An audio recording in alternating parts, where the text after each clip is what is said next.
Welcome to the Bookkeepers Daughter series. I'm Angie, the owner of Project Done, and this is episode 3. Today, Devin and I are going to discuss how to save money like an asset. How we think about money is how money works for us right now, because our thoughts and our beliefs and our experiences have got us to where we are, and we can change those things by talking about them out loud to get where we want to go. So is money a tool that supports your goals and your dreams? Does it get you where you want to go? Or is it every day an emergency? And money, there's no way to save because every day you're putting out fires with throw money at this and throw money at that. So let's talk about how to save money like an asset. Yeah, I've always been a saver since I was little. And obviously when you're younger, you're not making as much money. Like I would just save, you save what you can. And I feel like owning my own business and working for other companies and stuff too, there's been times where I've been able to save way more and times I've been able to save just a little. But even just that little makes me feel better personally. So I use it like a tool to support my lifestyle. And I just know financially and mentally it makes me feel better if I know I am saving towards something or just know I have the savings as like a backup. We talked about savings when you were little, so it sounds like that stuck with you. Yeah. But you've also transitioned and grown into savings, and you have different goals for savings now, which is what the norm, how it works. So how would you say your savings now is different than when you were a teenager? Oh gosh, when I was a teenager, I was saving to like go shopping. I wanted to go shopping, wanted to go to the mall, I was always saving for like cute shoes or whatever it was.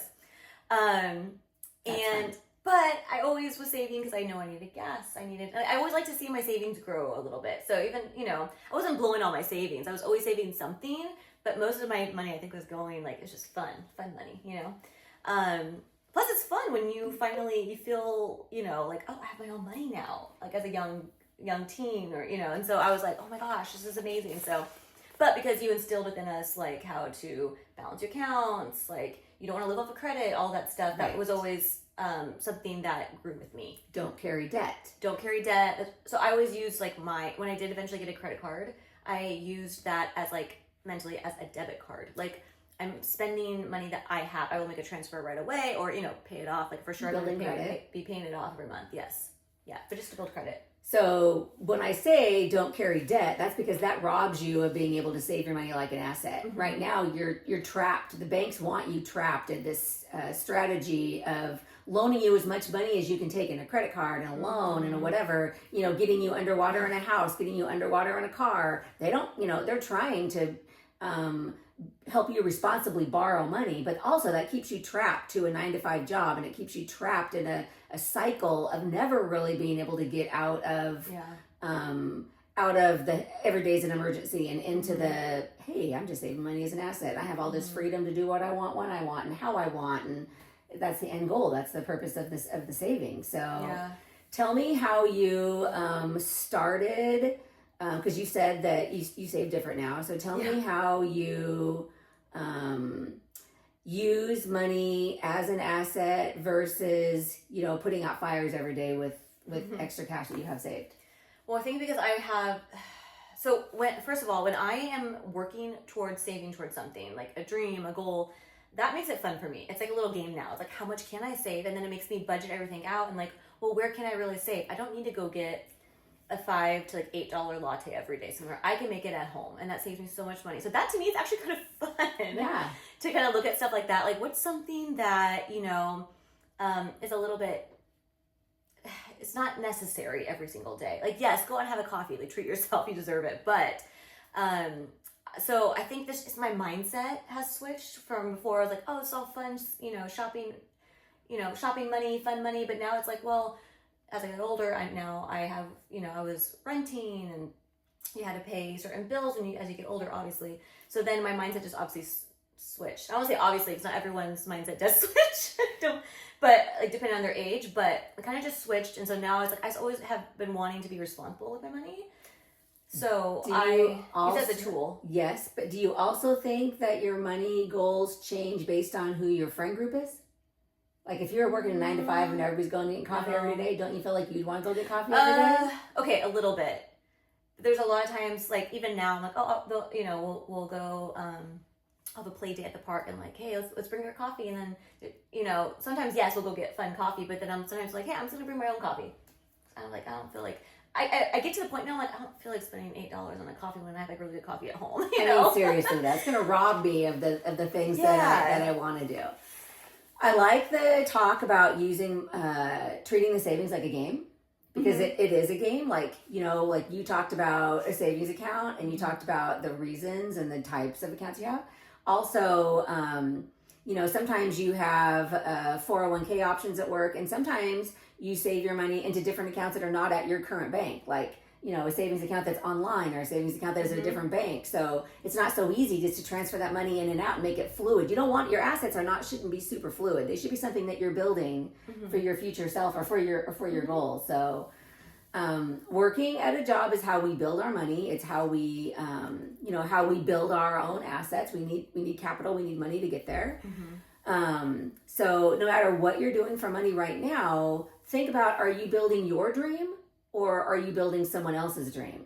Because if you're living paycheck to paycheck, you're not saving any money. So you're building someone else's dream right now, and that does not lead to your financial freedom ever. Because maybe you're not even contributing to 401k. Maybe you decided you need the extra $100 or whatever. But I was going to say, because 9 to 5s can be great. So someone who does really well in 9 to 5, sometimes they don't want to own their own business. Or you don't have to. Some people are great at owning their own businesses. Some people are really great at working for someone else, and that doesn't matter. But when you are in a 9 to 5 that offers a 401k, that's amazing. Take advantage of that, because that's a really great thing to have. There's a lot of people that own their own businesses. We don't have that, you know. And we work 15, 20 hour days, so 7 days a week. Yeah, so it's, you know, but it's also 9 to 5 sounds great sometimes. So it's like grass is always greener, you know. Then you're like, oh, if I worked for myself, I could like work on my own time, and that is also true. And a lot of times, sometimes people work like I mean, I can work all hours of the day, but I know I get so much done in the morning hours. I'm fresh, like I'm motivated. Those are my like hours to really focus. So when you work for yourself, you can kind of, you know, do your schedule around what works for you. Yeah. But 9 to 5s are great too, when you can, you know, help. You always have to, I think, have your why. Why am I doing this? Whether you own a company or work for someone, because then, I don't know. At least for me, I feel like even because I obviously own my own company, but then also I work for other companies too. So I always have a why. Like, why am I doing this? And I just feel like, also, it just might be me, but anytime I'm doing something, I'm like, why? If I'm doing this, I might as well be the best at it that I can be. Yes. Why not? That's true. You know, I got to figure out how to enjoy this. You know. So. So my why has also changed, because it does that as you grow into life, and now I just would love to spend more time being a nana. I mean, that's what I love to do. You know, hanging with the grandkids all day is like my favorite part of every day right now. I love my job. I love what I do. I love talking to people. I love helping with finance. I love watching businesses succeed, and I love you know, talking about strategies about why things succeed. And I think about this all day long, but also I love teaching it to little people, and I love having their perspective on things, and I love the easy flow of that. It kind of helps you stay centered in your why, which is why when you're saving money like an asset, it's because you're centered in where you're going and what you're doing. You're thinking about your future goals and your future self, and what does retirement look like, and you know, what does pivot a little bit sometimes too. Yeah, you do. We're always going to be pivoting. Yes. So that's always going to be true. That's always going to be happening. Yeah. So I think that we can all get where we want to go. I think that it just takes some being creative and figuring out, you know, how to grow your money like an asset that works for you, and making sure that every day is not on fire that requires every dollar that you make. Yeah. Making sure that you're investing some money that will compound for you more than a savings account will compound for you, because it doesn't compound that much anymore. It used to be like, I remember when I was young, there was like 6% interest in a savings account.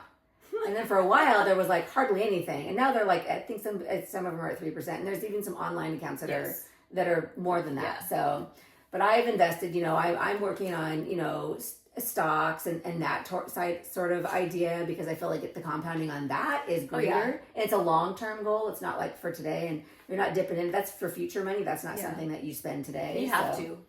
Today, I feel like in this world, you have to be investing. You have to be smart. You have to be smart. You have to be investing. I mean, it's honestly, it's going to sound weird, but it's going to sound funny because no one talks about like saving as fun, but it can be fun. You can make it a little game, actually. Yeah. I think when this is just my mindset, when I'm really working towards something, like saving something or saving towards something, it feels like a game. Like, how much can I save? And and then it makes it there's purpose behind it. Yeah. And honestly, if you can slow down every day and just kind of remind yourself why, what am I saving towards? What are my financial goals? That's gonna help you to like not go out and get that $5 coffee and to think about like, I'm just gonna bring my own coffee if I have a play date. Like, do we need to go get like every day a $10 latte every day? I'll bring my own. It's okay, like or whatever. Yeah. So like little things like that can really help. And just like it's a mindset. It really is. I remember when I was younger, I was so stressed about money.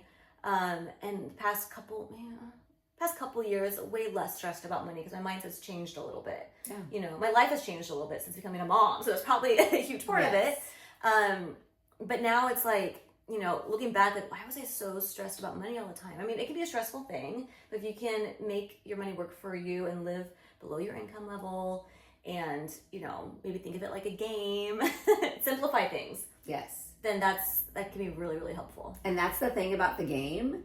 If you can treat your finance like you're strategizing, you're playing a game, right? So you're strategizing on how to win, how to get to the next level.